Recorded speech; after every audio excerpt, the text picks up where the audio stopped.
Mwakwa benne Edo Badwam TV Badwam Health Tips so medidi afia amankwa tamaklu meda sepa wo brene adaje a wo de maya bribia wiki mun so nkomo ne meda dodo minim se me yo ba nti problems just na wo ha china wo menopause de ho besa agi mun so de ma no kasa no o se ne ha ya shesheshe ne ho mete no bi ti wona wadwa no nso ne ono ye bedi nkomo ne be wie du fiada no wo hu se enye be ye bi no bi ne mum abrabo ni nyini ena ayensa ya ne Dr. Alifa Abdul Karim our public health Dr. Penina edi enkomwe endpoint will be party clinic for doctor so personal doctor won show oh yeah na say ye mo akwa be ne so emfa umra na edinti na ehu hia se brano e ma be checkups.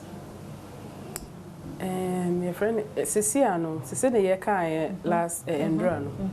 A lot of the times, prevention is better than cure. Okay. We are check up now, but who's a problem? Cecilia, you're exposed to so many different diseases. You're health wise, a friend is cervical cancer or breast cancer or and all sorts of different ailments, high blood pressure or not to even talk about communicable diarrhea through so obibenya amensumenya diarrhea yankasa your body developing also. Okay. So unye check up obia ntimi hu say problem because a lot of the time and adentia ye were very low healing rates for all the cancers. They say you okay. Obu or better if sa on so you okay. And on one cancer who say ne breast mass way bibi kakra asesa wo. But obeka say oh enye hwe. Ebi me kwa ombeka say saint not ni yem hihire. But ebi a starting no. One content. Enti ebedu say nipa no sisi a ontimi nya ho hwe. Na afi obeko hospital.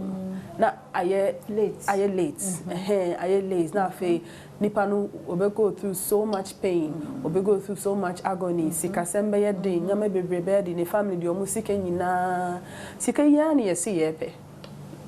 But ya pomudie ni okay a eno na boa ma yenye sika no. Nti ye say yenye careful, yenye preventive care. So we are think about say one kasa wo bre and na nipa wo hwe won so ne bre. Ebia nipa no oba akọ school I say ofe onjai no hwe oba yare like nama bebre be change say we yare nti o hwe won no o boa obia.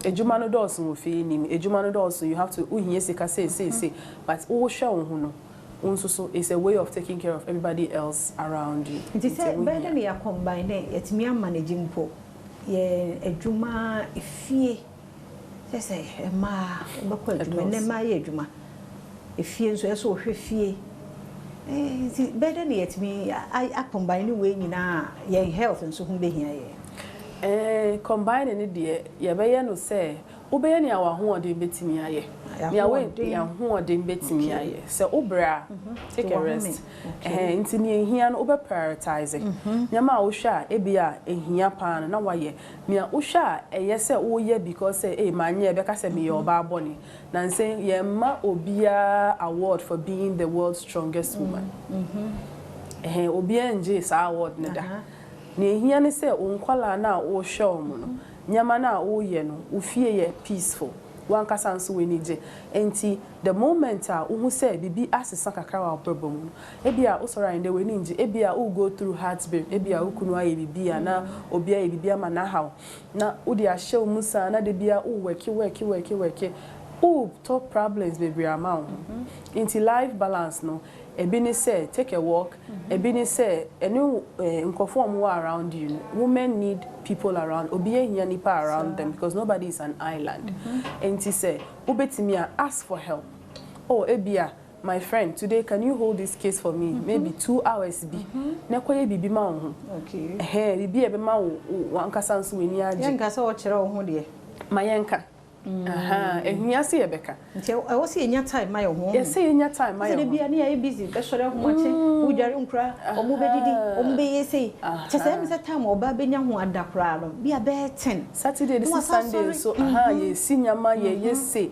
oba wo sika invest in like machines of my life am na easy amount obetimi a aka se enemi ntimi mpradem nti pacho ma mintu aka ne pra dem ani eni nya eni nche se o chire ho ana wanya ho because who ye okay a nkwala ni be ye okay the number one predictor of children's happiness their mother's happiness.